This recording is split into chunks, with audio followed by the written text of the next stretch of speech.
तो हेलो दोस्तों, कैसे हैं आप सब? उम्मीद करता हूँ कि अच्छे होंगे और अपने पढ़ाई में मस्त होंगे। तो आज हम पढ़ेंगे क्लास 10th बायोलॉजी का चैप्टर 1 जीवन की प्रक्रियाएं।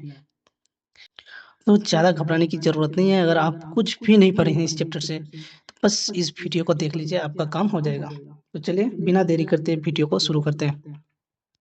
इस वीडियो में क्या पढ़ेंगे? तो वैसे सवाल जो 2026 में आने की पूरी संभावना है। वैसे सवाल एक मिनट। अ, वैसे सवाल जो 2026 में आने की पूरी संभावना है। उसके बाद वीवीआई ऑब्जेक्टिव सवाल जो बार-बार पूछे जाते हैं। वैसे 2 नंबर वाले सवाल जो अपने आप में बहुत महत्वपूर्ण है। वैसे ऑब्जेक्टिव क्वेश्चन जिसे बिहार बोर्ड बार-बार रिपीट किए हैं, क्लियर हो जाएगा। सबसे पहले इस चैप्टर का एग्जाम पैटर्न देखते हैं। तो 8 से 10 ऑब्जेक्टिव क्वेश्चंस हर साल पूछा जाता है। उसके बाद 2-3 शॉर्ट मतलब 2 नंबर वाले सवाल पूछे जाते हैं। बाकी एक सवाल 5 नंबर वाले कंपल्सरी इस चैप्टर से होता है। जीवन की प्रक्रिया मतलब बायोलॉजी के फर्स्ट चैप्टर से एक 5 नंबर वाला सवाल कंपल्सरी होता है। टोटल 20 मार्क्स का सवाल आता है इस चैप्टर से। लगभग में 15-20 मार्क्स का हर साल में सवाल आता है। तो चलिए शुरू करते हैं। ये रहा पहला सवाल, जीवन प्रक्रियाएं किसे कहते हैं? तो जीवन प्रक्रिया किसे कहते हैं? वे सभी क्रियाएं, वे सभी काम जो हमें जीवित रखती है। जैसे खाना हुआ, सांस लेना हुआ, खून का संचार मतलब खून का पूरे पूरे शरीर में बहना, अपशिष्ट पदार्थों का निकालना, जैसे पेशाब करना, ये सारे काम जो हमें जीवित रखती है वही जीवन प्रक्रिया कहलाती है। सिंपल, वे सभी काम जो हमें जीवित रखती है मतलब जिंदा रखती है, वे सभी काम जो हमें जिंदा रखती है जीवन प्रक्रिया कहलाती है। जैसे खाना, सांस लेना, खून का संचार, अपशिष्ट पदार्थ निकालना। ठीक है। दूसरा सवाल, पौधे किस प्रकार का पोषण करते हैं? तो पौधे जो होते हैं स्वपोषी पोषण करते हैं। स्वपोषी का मतलब अपना भोजन स्वयं बनाते हैं। ठीक है। तो स्वपोषी अगर पूछ दिया स्वपोषी जीव किसे कहते हैं, तो स्वपोषी जीव वैसे जीव जो अपना भोजन स्वयं बनाते हैं और अपने भोजन के लिए दूसरे पर निर्भर नहीं रहते, स्वपोषी जीव कहलाती है। तो पौधे किस प्रकार का पोषण करते हैं? स्वपोषी पोषण करते हैं। अगला सवाल है, हरे पौधे भोजन कैसे बनाते हैं? तो हरे पौधे प्रकाश संश्लेषण नामक प्रक्रिया से अपना भोजन बनाते हैं सूर्य की उपस्थिति में। अच्छा, प्रकाश संश्लेषण में कौन सा रंग द्रव्य काम करता है? तो क्लोरोफिल, जो पत्तियों को हरा रंग देता है। क्लोरोफिल के कारण ही पत्तियां हरे रंग का होता है। ठीक है। नेक्स्ट सवाल, प्रकाश संश्लेषण में ऑक्सीजन कहाँ से बनती है? तो प्रकाश संश्लेषण में ऑक्सीजन पानी से बनता है, H2O से। ठीक है। प्रकाश संश्लेषण में ऑक्सीजन कहाँ से बनता है? तो पानी से, यानी H2O से। मनुष्य किस प्रकार के पोषण पर निर्भर करता है? तो मनुष्य परपोषी पोषण पर निर्भर करता है, यानी कि दूसरे जीवों के भोजन पर। दूसरे जीवों के भोजन पर। तो मनुष्य कौन जीव हुआ? परपोषी जीव हुआ। मनुष्य परपोषी जीव। परपोषी पोषण पर मनुष्य किस प्रकार के पोषण पर निर्भर करता है? तो परपोषी पोषण पर निर्भर करता है। नेक्स्ट सवाल है, पोषण के मुख्य कितने प्रकार होते हैं? तो पोषण के मुख्य 2 प्रकार होते हैं, एक स्वपोषी, एक परपोषी। सिंपल है, 2 नंबर मार्क्स मिल गए यहाँ से। पाचन कहाँ से शुरू होता है? तो पाचन हमारे मुख से शुरू होता है, 2 नंबर। उसके बाद भोजन का अधिकतर पाचन कहाँ होता है? तो भोजन का अधिकतर पाचन छोटी आंत में होता है। कहाँ होता है? छोटी आंत में। नेक्स्ट सवाल है, छोटी आंत में पाचन में कौन से रस मदद करते हैं? तो छोटी आंत में जो है अग्नाशय रस, पित्ताशय, पित्त रस पित्ताशय से आता है। ठीक है। पित्त रस यकृत से, यानी पित्ताशय में जो जमा होता है। अग्नाशय रस अग्नाशय से छोटी आंत में आकर पाचन में मदद करते हैं। नेक्स्ट सवाल है, पत्तियों में गैसों का आदान प्रदान कहाँ होता है? तो पत्तियों में जो है गैसों का आदान प्रदान स्टोमेटा यानी रंध्र में होता है। पत्तियों में गैसों का आदान प्रदान रंध्र द्वारा होता है, यानी स्टोमेटा। शोषण के समय मनुष्य कौन सी गैस अंदर लेता है? तो शोषण के समय मनुष्य ऑक्सीजन गैस अंदर लेता है। कौन सी गैस? Oxygen gas.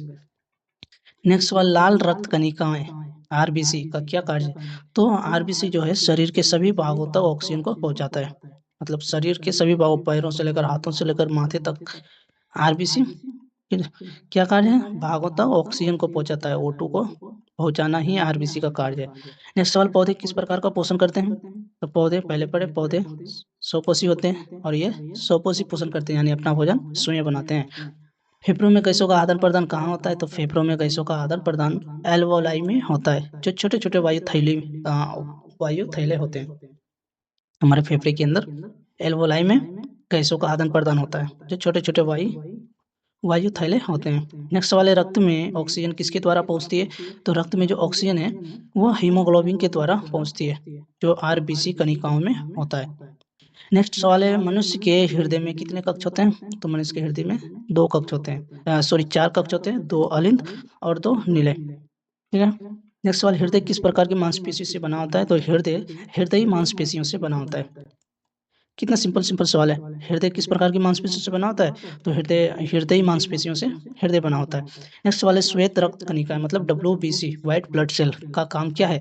तो ये शरीर को बीमारियों से बचाना और जीवाणुओं से लड़ना WBC का कार्य होता है। समझ आया? नेक्स्ट अगला सवाल है रक्त का थक्का जमाने में कौन मदद करता है? तो प्लेटलेट्स। प्लेटलेट्स रक्त को थक्का जमाने में मदद करता है। अगला सवाल है शरीर में ऊर्जा कहाँ बनती है? तो शरीर में ऊर्जा माइटोकॉन्ड्रिया में बनती है। इसे क्या कहा जाता है? पावर हाउस कहा जाता है। किसका? सेल का। सेल का यानी कोशिका का। कोशिका का ऊर्जा घर भी कहा जाता है। किसे? माइटोकॉन्ड्रिया को। और पूछ दिया कोशिका का ऊर्जा घर किसे कहा जाता है ऑब्जेक्ट में? तो माइटोकॉन्ड्रिया को कहा जाता है। शरीर में ऊर्जा कहाँ बनती है? तो माइटोकॉन्ड्रिया में बनती है। ठीक है। रक्त का थक्का जमने में कौन सहायक होता है? तो रक्त का थक्का जमाने में प्लेटलेट्स सहायक होते हैं। ठीक है। चोट लगने पर खून बहना रोकती है कौन? प्लेटलेट्स। सवाल अगर आ जाएगा चोट लगने पर खून बहना कौन रोकती है? तो प्लेटलेट रोकती है। शरीर को अधिक खून बहने से बचाती है कौन? बचाती है प्लेटलेट्स बचाती है। और रक्त को थक्का कौन करता है? प्लेटलेट करता है। यहाँ अगला सवाल है रक्त का संचारण किसके द्वारा नियंत्रित होता है? तो रक्त का संचारण हृदय द्वारा नियंत्रित होता है। रक्त का संचारण किसके द्वारा? तो हृदय के द्वारा नियंत्रित होता है। हृदय लगातार पंप की तरह काम करता है और पूरे शरीर में रक्त पहुंचाता है। हृदय यानी दिल जो हमारा धड़कता है वो पंप की तरह काम करता है और पूरे शरीर में रक्त को यानी खून को पहुंचाता है। मानव में उत्सर्जन का मुख्य अंग कौन है? तो मानव में उत्सर्जन का मुख्य अंग किडनी है यानी गुर्दा, जो हमारे अपशिष्ट पदार्थ को छानकर बाहर निकालते हैं। यानी किडनी शरीर के गंदे पदार्थ जैसे यूरिया को पेशाब के रूप में बाहर निकालता है। मानव में उत्सर्जन का मुख्य अंग कौन सा है? तो किडनी है। अगर ऑब्जेक्ट में आ जाए तो मानव में उत्सर्जन अंग किडनी यानी गुर्दा। किडनी शरीर के गंदे पदार्थ यूरिया को पेशाब के रूप में बाहर निकालती है। 2 नंबर। ठीक है। अगला सवाल किडनी की कार्यात्मक इकाई क्या कहलाते हैं? तो नेफ्रॉन कहलाती है। किडनी की कार्यात्मक इकाई क्या कहलाती है? नेफ्रॉन कहलाती है। यही रक्त को छानकर अपशिष्ट पदार्थ को बाहर निकालती है। अपशिष्ट पदार्थ मतलब गंदे पदार्थ जैसे यूरिया को पेशाब के रूप में बाहर निकालता है ना, तो कौन निकालता है? नेफ्रॉन। किडनी में पाया जाता है नेफ्रॉन। ये एक कार्यात्मक इकाई है किडनी की जो कि रक्त को छानकर अपशिष्ट पदार्थ को जैसे यूरिया को बाहर निकालती है। पौधे में गैसों का आदान प्रदान कहाँ होता है? तो पौधों में जो है गैसों का आदान प्रदान स्टोमेटा यानी रंध्र के द्वारा होता है। पत्तियों की निचली सतह पर छोटे छिद्र जहाँ से CO2 अंदर और O2 बाहर जाती है। ठीक है। अगला सवाल है मनुष्य की श्वसन नली को क्या कहते हैं? तो मनुष्य की श्वसन नली को श्वास नली कहते हैं यानी ट्रेकिया। इंग्लिश में ट्रेकिया कहते हैं और हिंदी में श्वास नली। श्वसन नली को श्वास नली कहते हैं। इसी मार्ग से हवा फेफड़े तक पहुंचती है। कौन से मार्ग? श्वास नली से हवा। अगर ऑब्जेक्टिव में आ जाए किस मार्ग से हवा फेफड़ों तक पहुंचती है? तो श्वास नली के द्वारा फेफड़ों तक हवा पहुंचती है। अगला सवाल है फेफड़े किस खोखले हिस्से में स्थित होते हैं? तो फेफड़े जो है छाती गुहा नामक खोखले हिस्से में स्थित होते हैं। क्या? छाती गुहा। रिब्स पसलियों के अंदर सुरक्षित होते रहते हैं। कौन? फेफड़े। रिब्स यानी पसलियों के अंदर सुरक्षित रहते हैं। अगला सवाल है श्वसन में कौन सी गैस अंदर जाती है और कौन सी बाहर निकलती है? तो श्वसन में अंदर जाती है ऑक्सीजन और बाहर जाती है CO2 यानी कार्बन डाइऑक्साइड। मानव हृदय की धड़कन कैसे सुनाई देती है? तो लपटप। मानव हृदय की धड़कन यानी दिल की धड़कन कैसी सुनाई देती है? तो लपटप सुनाई देती है। ये ध्वनि वॉल्व के खुलने या बंद होने से आती है। समझ गए? अगला सवाल है प्लाज्मा में मुख्य रूप से क्या घुला रहता है? तो प्लाज्मा में मुख्य रूप से पानी, प्रोटीन, पोषक तत्व, हार्मोन और अपशिष्ट पदार्थ ये सब मुख्य रूप से घुला होता है। किसमें? प्लाज्मा में। यही सब शरीर के एक भाग से दूसरे भाग तक पहुंचते हैं। अगला सवाल है श्वसन कितने प्रकार का होता है? तो श्वसन 2 प्रकार के होते हैं। कौन कौन से? एक तो अवायवीय श्वसन बिना ऑक्सीजन के यानी ऑक्सीजन की अनुपस्थिति में किया गया श्वसन अवायवीय श्वसन कहलाती है। दूसरा है वायु शोषण वायवीय श्वसन यानी एरोबिक ऑक्सीजन की मदद से यानी ऑक्सीजन की उपस्थिति में किया गया श्वसन या होने वाली श्वसन वायवीय श्वसन कहलाती है। समझ गए? श्वसन के 2 प्रकार वायु श्वसन और अवायवीय श्वसन। वायु श्वसन ऑक्सीजन की मदद से और अवायवीय श्वसन बिना ऑक्सीजन की मदद से। अगला सवाल है पौधे में भोजन के परिवहन को क्या कहते हैं? तो पौधे में भोजन के परिवहन को क्या कहते हैं? तो स्थानांतरण कहते हैं। किसमें? पौधे में भोजन के परिवहन को मतलब भोजन के एक जगह से दूसरी जगह जाने को स्थानांतरण कहते हैं। ये किसके द्वारा होता है? तो फ्लोएम के द्वारा होता है। किसके द्वारा? फ्लोएम के द्वारा। क्या? भोजन। भोजन का परिवहन किसके द्वारा होता है? तो फ्लोएम के द्वारा। और अगर पूछ दिया पौधे में जल का परिवहन किसके द्वारा होता है? तो जाइलम के द्वारा। जो से जल, जो से जाइलम। समझ गए? चलिए ठीक है।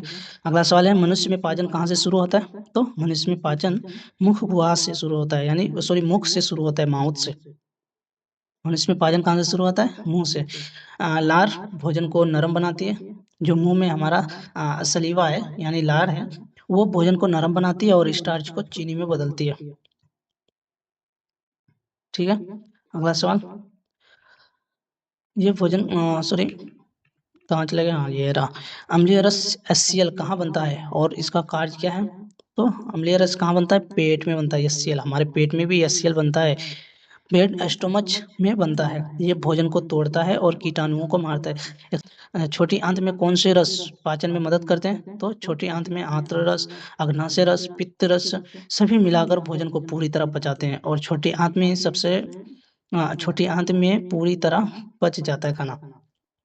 ठीक है। अगला सवाल है, सबसे लंबी पाचन नली कौन सी है? तो छोटी आंत।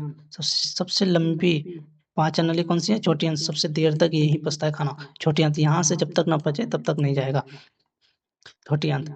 समझ गए? यही पाचन और अवशोषण का मुख्य स्थान है। कौन? छोटी आंत। अच्छा, मनुष्य में पचे हुए भोजन का अवशोषण कहाँ होता है? तो मनुष्य में पचे हुए भोजन का अवशोषण छोटी आंत में होता है। छोटी आंत में विलाई नामक उपहार पाए जाते हैं, जो पोषक तत्वों को अवशोषित कर खून में पहुंचाती है। कौन? विलाई नामक उपहार। ठीक है। अगला सवाल है, खाद्य नलिका को क्या कहते हैं? तो खाद्य नलिका को ईसोफगस यानी ग्रास नली कहा जाता है। खाद्य नलिका को ग्रास नली कहा जाता है। ये मुंह से भोजन को पेट तक ले जाती है। पौधे में पानी किसके द्वारा ऊपर की ओर जाता है? तो पौधे में पानी जाइलम के द्वारा ऊपर की ओर जाता है। जड़ों से पत्तियों तक पानी पहुंचाता है। कौन? जाइलम। जाइलम के द्वारा। और भोजन, भोजन किसके द्वारा पहुंचता है? तो फ्लोएम के द्वारा। किसके द्वारा? फ्लोएम के द्वारा। वाले श्वसन तंत्र का मुख्य अंग कौन है? तो श्वसन तंत्र का मुख्य अंग फेफड़ा। यहीं पर गैसों का आदान प्रदान होता है। रक्त का द्रव भाग क्या कहलाता है? तो रक्त का द्रव भाग प्लाज्मा कहलाता है। रक्त का द्रव भाग प्लाज्मा कहलाता है। इसमें पोषक तत्व, हार्मोन और अपशिष्ट पदार्थ खुले रहते हैं। किसमें? प्लाज्मा में। ठीक है। खून का पीला भाग प्लाज्मा कहलाता है। खून का पीला भाग प्लाज्मा कहलाता है। अगला सवाल है, नसें रक्त को कहाँ लेकर जाती है? तो नसें रक्त को हृदय की ओर वापस लाती है। किसकी ओर? हृदय की ओर। नसें, वेन्स। ठीक है। इनमें प्राय ऑक्सीजन रहित गंदा खून होता है। ऑक्सीजन रहित गंदा खून होता है। नसों में वॉल्व होते हैं ताकि खून उल्टा ना बहे। नसों में क्या होती है? वॉल्व होते हैं ताकि खून उल्टा ना बहे। अच्छा, धमनी रक्त को कहाँ लेकर जाती है फिर? तो धमनियां रक्त को हृदय से शरीर के विभिन्न अंगों तक ले जाती है, हाथों पैरों तक, चारों तरफ कौन ले जाती है? धमनियां। धमनियों में प्रायः ऑक्सीजन युक्त खून होता है। प्रायः ऑक्सीजन युक्त खून होता है, वो शुद्ध खून, शुद्ध ऑक्सीजन खून। अगला सवाल है, मानव शरीर में कितनी रक्त वाहिकाएं होती हैं? तो मानव शरीर में रक्त वाहिकाएं मुख्य रूप से 3 प्रकार की होती है। कौन कौन सी? तो धमनी हृदय से खून बाहर ले जाती है। शिरा, नस, वेन्स कुछ भी कहो, खून को हृदय की तरफ लाती है। खून को किसकी तरफ? हृदय की तरफ लाती है। और कोशिका, बहुत पतली नलियां जहाँ खून शरीर की कोशिकाओं तक पहुंचता है। ये तीनों मिलकर पूरे शरीर में खून का संचार करते हैं। ये तीनों, सबसे पहले ये हृदय तक ले जाएगा, फिर हृदय से ये शरीर के विभिन्न भागों तक ले जाएगा। विभिन्न भागों तक ले जाने के बाद कोशिका नलियां क्या करती हैं? कोशिका तक पहुंचाती है खून को। ठीक है। तब जाके तीनों मिलकर पूरे शरीर में खून का संचार करता है। तो क्लास 10 बायोलॉजी का चैप्टर 1 यहाँ समाप्त होती है। इस वीडियो में जितने सारे भी क्वेश्चंस कराए गए हैं उसको ईमानदारी से समझिए, बार-बार लिखने की प्रैक्टिस कीजिए, याद कीजिए। वीडियो को तब तक देखिए जब तक आपको याद नहीं हो जाता। 2 नंबर वाले सवाल है, 2 लाइन या 1 लाइन में ही अपना जवाब दे दीजिएगा। उसके बाद इस चैप्टर से जिन्होंने भी पूरा वीडियो देख लिया, इस चैप्टर से आपको और कहीं भी पढ़ने या देखने की ज़रूरत नहीं होगी। आप कुछ भी नहीं पढ़े हैं, बस इतना कर लीजिए, आपका काम हो जाएगा। इसका जो है क्वेश्चन आंसर पीडीएफ डाउनलोड करने के लिए हम ब्राउज़र में जाएँगे। इस वीडियो का पीडीएफ क्वेश्चन से पीडीएफ डाउनलोड करने के लिए आपको नीचे डिस्क्रिप्शन पर एक लिंक दिया जाएगा या चैनल के डिस्क्रिप्शन पर लिंक होगा। उस लिंक पर क्लिक करने के बाद ऐसा पेज खुलेगा क्रोम ब्राउज़र में। क्लास 10th में यहाँ सेलेक्ट करना है, यहाँ पर क्लास 10th में यहाँ क्लिक करने के बाद ऐसा कुछ इंटरफेस आएगा, पेज खुल के सामने आएगा। अब बायोलॉजी का है तो बायोलॉजी पर यहाँ क्लिक करेंगे। यहाँ बायोलॉजी पर क्लिक करने के बाद यहाँ जीवन की प्रक्रिया, ठीक है? Class 10th biology chapter wise note download करने के लिए चैप्टर के आगे क्लिक करें। तो फर्स्ट चैप्टर जीवन की प्रक्रिया है, यहाँ क्लिक करेंगे सिंपल। आपके सामने पीडीएफ डाउनलोड हो जाएगा। अभी मैंने डाला नहीं है, तो इसलिए नहीं खुलेगा। मैं डाल दे रहा हूँ, आप जाके यहाँ से डाउनलोड कर लीजिएगा। तो मिलते हैं अगले वीडियो में, तब तक के लिए इसको आप समझिए, पढ़िए बार-बार।